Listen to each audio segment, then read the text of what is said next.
السلام عليكم ورحمة الله وبركاته. اللهم صل على سيدنا محمد وعلى آل سيدنا محمد وبارك وسلم عليه. اللهم صل على سيدنا محمد وعلى آل سيدنا محمد وبارك وسلم عليه. اللهم صل على سيدنا محمد وعلى آل سيدنا محمد وبارك وسلم عليه.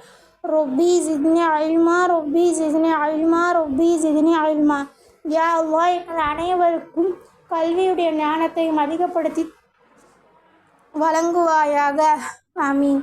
இன்ஷா அல்லாஹ் இன்றைக்குள்ள பாடத்தை இன்ஷா அல்லாஹ் பார்க்கலாமா?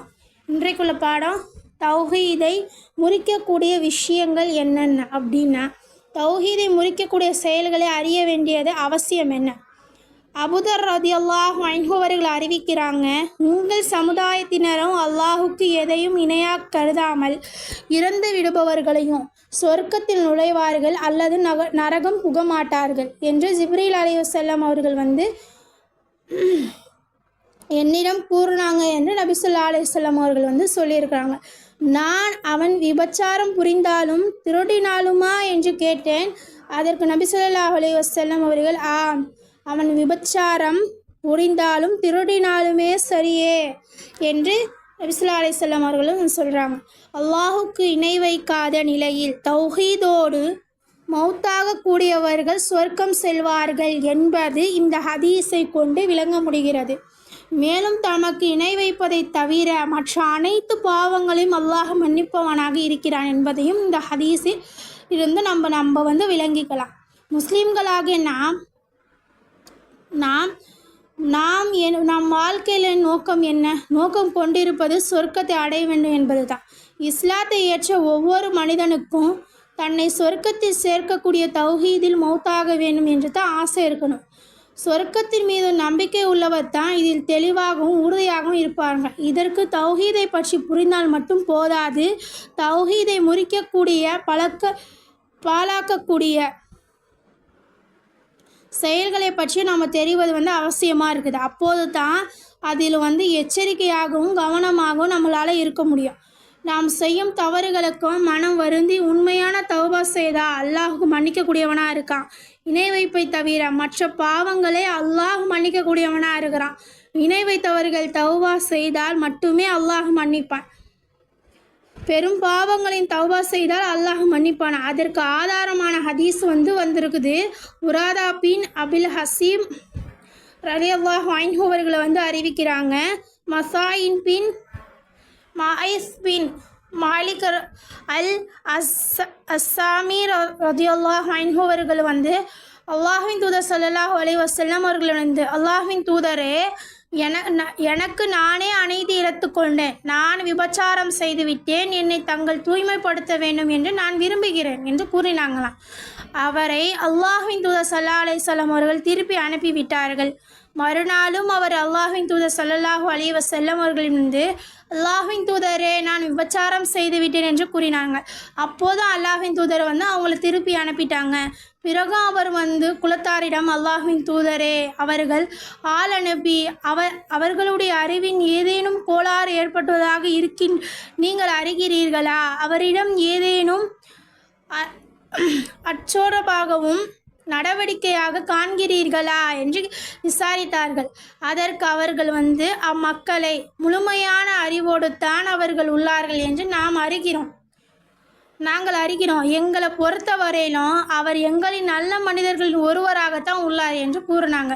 பிறகு மூன்றாவது முறையாக அவர் வந்தபொழுது அவருடைய குலத்தாரிடம் மீண்டும் அல்லாஹ்வின் தூதர் ஸல்லல்லாஹு அலைஹி வஸல்லம் அவர்கள் ஆள் அனுப்பி அவரை பற்றி விசாரித்தார்கள். அப்பொழுது அவர்களுக்கு எந்த கோளாறும் இல்லை, அவருடைய அறிவினும் எந்த குற்றமும் இல்லை என்று தெரிவித்தார். நான்காவது முறை அவர் வந்த முன் போன்று கூறியதை போல அவ்வாறு கொடுத்து சென்று கல்லெறிய தண்டனை நிறைவேற்றுமாறு உத்தரவிட்டார்கள். அவ்வாறு அவர்களுக்கு கல்லெறிந்து தண்டனை நிறைவேற்றப்பட்டது. அடுத்து கத்தமியா குலத்தை சேர்ந்த ஒரு பெண் அல்லாஹ்வின் தூதர் ஸல்லல்லாஹு அலைஹி வஸல்லம் அவர்கள் அல்லாஹ்வின் தூதரே, நான் விபச்சாரம் செய்துவிட்டேன். உரிய தண்டனை நிறைவேற்றி என்னை தூய்மைப்படுத்துங்கள் என்று கூறினார். அல்லாஹ்வின் தூதர் ஸல்லல்லாஹு அலைஹி வஸல்லம் அவர்கள் அப்பெண்ணை திருப்பி அனுப்பிவிட்டார்கள். அப்பெண் மறுநாளும் அல்லாஹ்வின் தூதரே, ஏன் என்னை திருப்பி அனுப்பினீர்கள்? மாயிஸ் அவர்களை திருப்பி அனுப்பியதை போன்று என்னையும் தாங்கள் திருப்பி அனுப்பினீர்கள் போலும். அல்லாஹ்வின் மீது ஆணையாக நான் தகாத உறவில் ஈடுபட்டு கருப்பு மூச்சு உள்ளேன் என்று கூறினார். அல்லாஹ்வின் தூதர் ஸல்லல்லாஹு அலைஹி வஸல்லம் அவர்கள், இல்லை, நீ சென்று குழந்தை பெற்றெடுத்த பிறகு திரும்பி வா என்று சொன்னார்கள். குழந்தை பெற்றெடுத்த பின் அந்த பெண்மணி ஒரு துணியில் குழந்தையை எடுத்துக்கொண்டு அல்லாஹ்வின் தூதர் ஸல்லல்லாஹு அலைஹி வஸல்லம் அவர்களிடம் வந்து, இது நான் பெற்றெடுத்த குழந்தை என்று கூறினார். அதற்கு நபி அல்லாஹ்வின் தூதர் ஸல்லல்லாஹு அலைஹி வஸல்லம் அவர்கள், நீ சென்று குழந்தைகளுக்கு பால் குடித்தார். அவருடைய கையில் ரொட்டி துண்டு ஒன்று உண்டது. அப்பெண்மணி, அல்லாஹ்வின் தூதரே, இவர்களுக்கு பால் குடி மறைத்து விட்டேன், இப்பொழுது உணவு உட்கொள்கிறேன் என்று கூறினார். அதற்கு அல்லாஹ்வின் தூதர் ஸல்லல்லாஹு அலைஹி வஸல்லம் அவர்கள் அச்சிறுவனை முஸ்லிம்களின் ஒருவனிடத்தில் ஒப்படைத்தார்கள். பிறகு அந்த பெண்ணுக்கு கல்லெறிய தண்டனை நிறைவேற்றுமாறு உத்தரவிட்டார்களாம். ஆகவே அவர்களுக்காக நெஞ்சாங்குழி தென்பட்டது. பின்னர் அக்குழியினை அப்பெண் நிச்சய பின் மக்களுடைய கட்டளையை அவர்களுக்கு கல்லெறிய தண்டனை மக்கள் நிறைவேற்றினார்கள். கலீத் பின் அல் வலீத் ரலியல்லாஹு அன்ஹு அவர்கள் கல்லை ஒன்றை எடுத்து கொண்டு வந்து அப்பெண்ணின் தலை மீது எறிந்தார்கள். இரத்தம் கலீத் ரலியல்லாஹு அன்ஹு அவர்கள் முகத்தில் தெரித்தது. அப்பொழுது அவரை கலீத் ஏசினார்கள். கலீத் ரஹ்மத்துல்லாஹி அலைஹி அவர்கள் ஏசியதை அல்லாஹ்வின் தூதர் ஸல்லல்லாஹு அலைஹி வஸல்லம் அவர்கள் செவியுற்ற பொழுது, கலீதே, நிறுத்துங்கள், என் உயிர் எவன் கைவசம் உள்ளதோ அவன் மீது ஆணையாக, அவர் அழகிய முறையில் பாவ மன்னிப்பு தேடிக்கொண்டார். பொது நீதியை மோசடி செய்த ஒருவன் இப்படி பாவ மன்னிப்பு கோரினால் அவர்களுக்கு கூட பாவ மன்னிப்பு வழங்கப்பட்டிருக்கும் என்று கூறினார்கள். அபிறகு அப்பெண்ணுக்கு இறுதி தொழுகை நடத்தி ஏற்பாடு செய்யுமாறு பணிந்து அவர்களுக்காக தொழுகை நடத்தினார். பின்னர் அவர் அடக்கமும் செய்தார். இந்த ஹதீஸில் பார்க்கும் பொழுது அல்லாஹ் பெரும் பாவங்களை மன்னிக்கிறான். மேலும் அவனுக்கு இணை வைத்த நிலையில் தௌஹீதோடு மரணிக்கக்கூடியவருக்கு சொர்க்கம் இருக்கு என்பதையும் தெளிவாகிறது. ஆகவே தௌஹீதை பழகக்கூடிய விஷயங்களை நாம் அறிவது, அவற்றிலிருந்து தவிர்ப்பதும் மிகவும் அவசியமாக இருக்குது. தௌஹீதில் பழகக்கூடிய அம்சங்களை பற்றி ஜிப்ரீன் அவர்கள் கூறும் விளக்கணம், தௌஹீதை பழகக்கூடிய அம்சங்களை அடையாளப்படுத்தும் ஏதாவது ஒன்று ஒரு அடியானிடம் இருக்குமேயானால் அதன் காரணமாக அவன் தௌஹீதை விட்டு இஸ்லாத்தை விட்டு முழுமையாக வெளியேறிவிடுவான். அதன் பின்பு அவன் காஃபிர், முர்த்ததா என்று அழைக்கப்படுவான். தௌஹீதை பழக்கும் செயல்களை நிறைவேற்றி இருக்கிறது. இவ்வாறு பல தலைப்புகளையும் ஜிப்ரீன் அவர்கள் தெளிவுபடுத்துவார்கள். முஹம்மது இப்னு அப்துல் வஹாப் ரஹ்மத்துல்லாஹி அலைஹி அவர்கள் தௌஹீதை பழக்கங்களையும் விஷயங்களையும் என்று 10 விஷயங்களையும் அடையாளப்படுத்தியிருக்கிறாங்க. அதன் ஸஹீஹ் இப்னு பஷன் அவர்கள் சுருக்கமாக ஒரு புத்தகத்தில் குறிப்பிடுகிறார்கள். அது தௌஹீதில் நகஸுல் தௌஹீதை முறிக்கக்கூடிய செயல்கள் அல்லது நவகஸுல் இஸ்லாத்தை பழக்கும் செயல்கள் என்று குறிப்பிடப்படுகிறது. நௌசகுல் இஸ்லாத்தை பழக்கக்கூடிய செயல்கள் என்னென்ன அப்படின்னா, ஒன்று அல்லாஹுக்கு இணை வைப்பது. அந்த இணை வைப்பதுனா என்னென்ன அப்படின்னா, வணக்க வழிபாட்டுகளை இணை வைப்பது, மரணித்தவர்களிடம் பிரார்த்திப்பது, அவர்களிடம் உதவி தேடுவது, அவர்களுக்காக அறுத்து பலியிடுவது. அல்லாஹ் தன் திருமறையில் சொல்லியிருக்கிறான். இது 4வது வசனத்தில் 4வது அத்தியாயத்தில் 48வது வசனமாக அறிவிப்பு செஞ்சிருக்குது. நிச்சயமாக அல்லாஹ் தனக்கு இணை வைப்பதை மன்னிக்கவே மாட்டான். இதை தவிர மற்ற எதையும் தன் நாடியவருக்கு மன்னிப்பான். எனவே எவர்கள் அல்லாஹுக்கு இணை வைக்கிறார்களோ அவர்கள் நிச்சயமாக பெரும் பாவத்தையே கற்பனை செய்கிறார்கள். இணை வைப்பதை தவிர அனைத்து பாவங்களையும் தன் மன்னிப்பதாக அல்லாஹ் குறிப்பிடுகிறான். இதிலிருந்து இணை வைப்பதின் தூரத்தை விளக்கலாம். இறைத்தூதர் ஸல்லல்லாஹு அலைஹி வஸல்லம் அவர்கள் கூறுறாங்க, அல்லாஹு தாலா படைப்புகளை படைத்தபோது தன்னுடைய லஹுல் மஹ்ஃபூஸ் என்னும் பதிவேட்டில் அவன் அர்ஷுக்கு மேலே அவன் உள்ளது, என் கருணை என் கோபத்தை மிகுத்து விட்டது என்று எழுதிட்டான். இது புகாரில் 3194வது ஹதீஸாக பதிவு செய்யப்பட்டிருக்குது. அல்லாஹினம் கருணை அவனுடைய கோபத்தை மிகுத்து விட்டது என்று நபி ஸல்லல்லாஹு அலைஹி வஸல்லம் அவர்கள் கூறினார்கள். அப்படிப்பட்ட கருணையாளன் அல்லாஹ் தனக்கு இணை வைப்பவருக்கு சொர்க்கத்தை ஹராமாக்குவதாகவும் தன் திருமறையில் கூறியிருக்கிறான். இதிலிருந்து அல்லாஹுக்கு இணை வைப்பதை எவ்வளவு மோசமானது என்பதை நம்ம புரிந்து கொள்ளலாம். அல்லாஹ் வந்து 5வது ஆயத்தில் 72வது வசனமாய் சொல்கிறான், எவன் அல்லாஹுக்கு இணை வைக்கின்றானோ அவனுக்கு நிச்சயமாக அல்லாஹ் சோனபதை தடுத்து விடுகிறான், அவன் செல்லும் இடம் நரகம்தான். இத்தகைய அநியாயக்காரர்களுக்கு மறுமையில் உதவி செய்பவர்கள் ஒருவருமே இல்லை. ஆகவே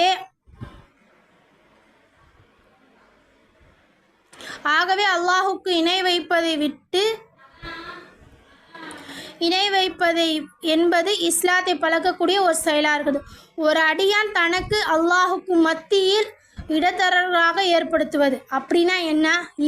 இவர்கள் வழங்குவது அல்லாஹு என்றாலும் அவனிடம் தங்களுக்கு பெருக்குவது இடதொராக்கள் தேவை என்று நினைக்கிறார்கள்.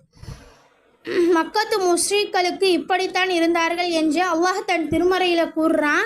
93வது அத்தியாயத்தில் 3வது வசனமாக, பரிசுத்தமான வழிபாடு அல்லாஹ் ஒருவனுக்கே சொந்தமானது என்பதை அறிந்து கொள்ளுங்கள்.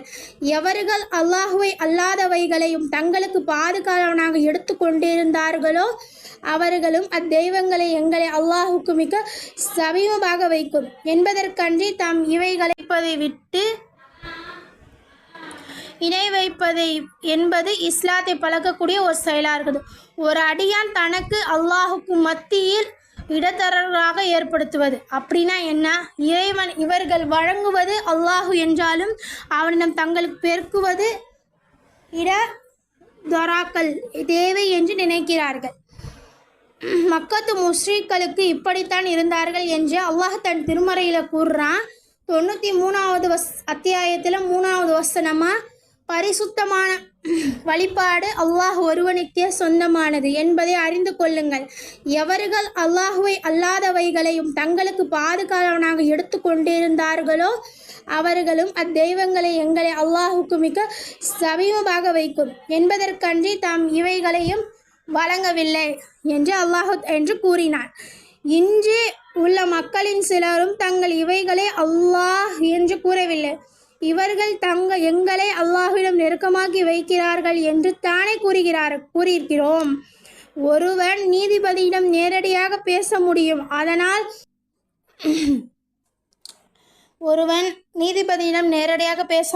ஆனால் அவர் வக்கீல் மூலமாக பேசுவதைப் போல அல்லாஹ்விடம் எவர்களால் நெருக்கமாகக்கூடிய வக்கீல் இவர் மூலமாக அல்லாஹ்விடம் கேட்கிறோம் கூறுகிறார்கள். இது முற்றிலும் தவறாகும். இவர் அல்லாஹ் மதிக்கக்கூடிய விதத்தில் மதிக்கவில்லை. எனவே இவர்களுடைய இந்த செயலை இவர்கள் இஸ்லாத்தை விட்டு வெளியேற்றிவிடும்.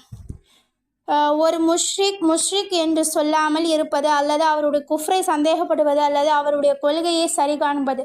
ஒருவர் ஒரு காஃபிர் என்று சொல்லாமல் இருப்பது கைதியானி போன்று தெளிவான குஃப்ரை கொள்கையும் குஃப்ர் என்று நினைக்காமல் சந்தேகத்தோடு இருப்பது.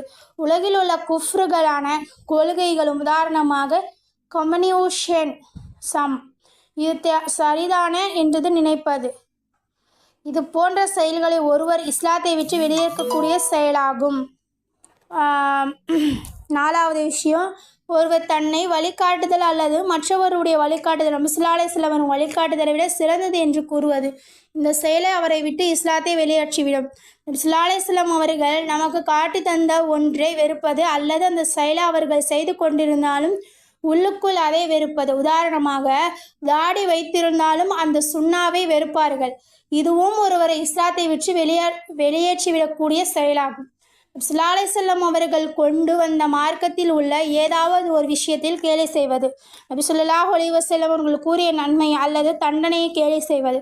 இதுவும் ஒருவரை இஸ்லாத்தை விட்டு வெளியேறக்கூடிய ஒரு செயலாகும். சூனியத்தை ஒருவர் செய்தால் அல்லது பொருந்தி கொண்டால் அவர் இஸ்லாத்தை விட்டு வெளியேறவர் ஆவார். சூனியம் இருக்கிறது என்று நம்புவது குஃப்ர் அல்ல, ஏனெனில் சூரியம் இருப்பதாகவும் அது குஃப்ரான ஒரு செயல், எனவே அதை விட்டு தவிர்த்து கொள்ளுங்கள் என்றும் அல்லாஹ் குர்ஆனில் கூறியுள்ளான். சூனியம் இருக்கிறது என்பதற்கு ஆதாரம் குர்ஆனிலும் ஹதீஸ்களும் உள்ளது. சூனியம் பற்றி அல்லாஹ் தன் திருமறையில் கூறுகிறான். 2:100 மேலும் அந்த யூதர்கள் சுலைமானுடைய ஆட்சியை பற்றி அவர்களுக்கு சைத்தான் ஓதி கற்றுக் கொடுத்த சூனியம் மாயமந்திரம் ஆகியவைகளை பின்பற்றுங்கள். அந்த சுலைமானை நிகாரிப்பவனாக இருக்கவில்லை, அந்த ஷைத்தானை தான் உண்மையான நிகாரிப்பவனாக இருந்தார்கள். ஏனென்றால் அவர்கள் மனிதனுக்கு சூனியத்தையும் பாபிலேன் என்ற ஊரில் ஹாருத் மாருத் என்னும் 2 மலக்குகளுக்கு விளக்கப்பட்டவற்றை கற்றுக்கொண்டு வந்தார்கள். அவ்விரு மலக்குகளே அவர்களிடம் சூனியத்தையும் கற்றுச் சென்ற மனிதர்களை நோக்கி, நாங்கள் சோதனையாக இருக்கின்றோம். இந்த காற்றால் நீங்கள் நிகாரிப்பவராகவும் ஆகிவிடுவீர்கள். அதனால் இந்த காற்றில் நீங்கள் நிகாரிப்பவர்களாகிவிட வேண்டாம் என்று கூறும் வரையும் அவர் அதையும் ஒருவருக்கு கற்றுக் கொடுப்பதே இல்லை. இவ்விதம் கூறிய பின்னரும் இதை கற்று விரும்பினார்கள். கணவனுக்கும் மனைவிக்கும் இடையில் பிரிவினை உண்டாக்கப்படக்கூடிய வழியை அவர்களிடமிருந்தும் கற்றுக்கொண்டார்கள். அல்லாஹ்வின் கட்டளையின்றியதன் மூலம் அவர்கள் ஒன்றுமே தீங்கிழித்த முடியாது. அன்றியும் அவர்களுக்கு யாதொரும் பலனளிக்கும் முன்னர் தீங்கிழிக்கக்கூடிய ஏதேனும் அதைத்தான் அவர்கள் கற்றுக்கொள்கிறார்கள். தவிர இறை நம்பிக்கைக்கு பதிலாக சூனியத்தை எவன் விலைக்கு வாங்கி கொண்டானோ அவனுக்கு மறுமையில் யாதொரு பாக்கியமும் இல்லை என்பதையும் தெளிவாக சந்தேகமற்ற அவனுக்கு அறிந்திருக்கிறார்கள். அன்றி தங்களையோ விற்று அவர்கள் எதை வாங்கி கொண்டார்களோ அது மிகவும் கெட்டது. இதை அவர்கள் அறிந்து கொள்ள வேண்டுமே. அல்லாஹ்வின் தூதர் ஸல்லல்லாஹு அலைஹி வஸல்லம் அவர்கள் பேரழிவு ஏற்படும் 7 பெரும் பாவங்களையும் தவிர்த்திடுங்கள் என்று கூறினார்கள். அல்ஹம்துலில்லாஹி கஸீரா. எல்லா புகழும் அல்லாஹுக்கே அதிகம். அஸ்ஸலாமு அலைக்கும் வரஹ்மத்துல்லாஹி வபரகாத்துஹு. ஆன்லைன் அல் முஃமின் ஆன்லைன் அகாடமியை லைக் பண்ணுங்கள், சப்ஸ்கிரைப் பண்ணுங்கள், கமெண்ட் பண்ணுங்கள், ஷேர் பண்ணுங்கள். இன்ஷா அல்லாஹ்.